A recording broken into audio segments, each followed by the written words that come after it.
Hi viewers, I am தாரா. நேற்றைய மாலை ஒரு பதிவு போட்டேங்க. புதிதாக செடி நட விரும்புபவர்கள் கட்டாயம் இந்த விஷயத்தை தெரிந்து கொள்ள வேண்டும் என்று. அதனுடைய தொடர்ச்சி தான் இது இரண்டாவது பதிவு. பொது இடங்களை எப்படி செடி நடுவது என்பதை பற்றிய ஒரு கருத்து பற்றி நேற்றைய பதிவில் பார்த்தோம். இன்றைக்கி மறுபதிவு.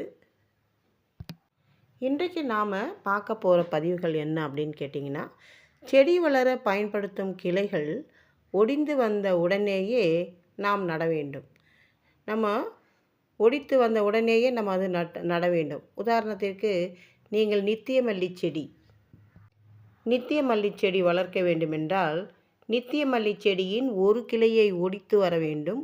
ஒடித்து வந்த சிறிது நேரத்திற்குள் அதனை நட்டு விட வேண்டும்.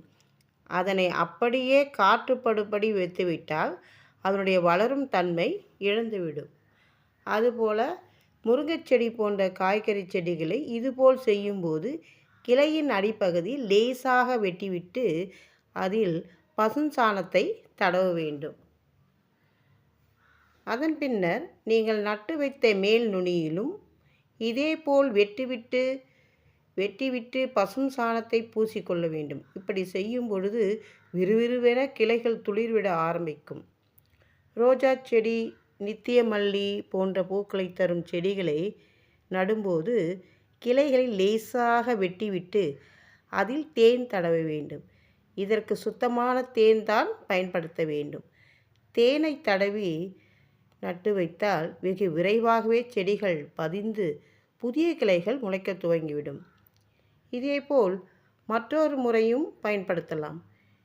எந்த வகையான செடியாக இருந்தாலும் கிளைகளை ஒடித்து வந்து நடும்போது கிளைகளை கீழே லேசாக கத்தரித்து விட வேண்டும். இதனால் தோல் நீக்கி உள்ளிருக்கும் வெள்ளை பகுதியானது தெரிய வரும். அதில் ஆலிவேரா, அதாவது கற்றாழை எனப்படும் செடியின் ஜெல் போன்ற பகுதியை பிரித்தெடுத்து 7 முறை அலச வேண்டும்.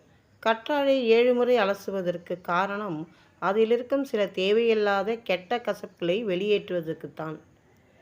கற்றாழை முகத்திற்கு பயன்படுத்துவர்கள் கட்டாயம் இதுபோல் 7 முறை அலச வேண்டும். அந்த ஜெல்லை குழைத்து புதிய கிளைகளில் தடவி அதன் பின் நீங்கள் நட்டு வைத்து வளர்க்கும் பொழுது விரைவாக செடிகள் முளைக்க துவங்கும். மண்ணின் தளர்வு மற்றும் வேருக்கு நாம் கொடுக்கும் ஊட்டச்சத்து தான்.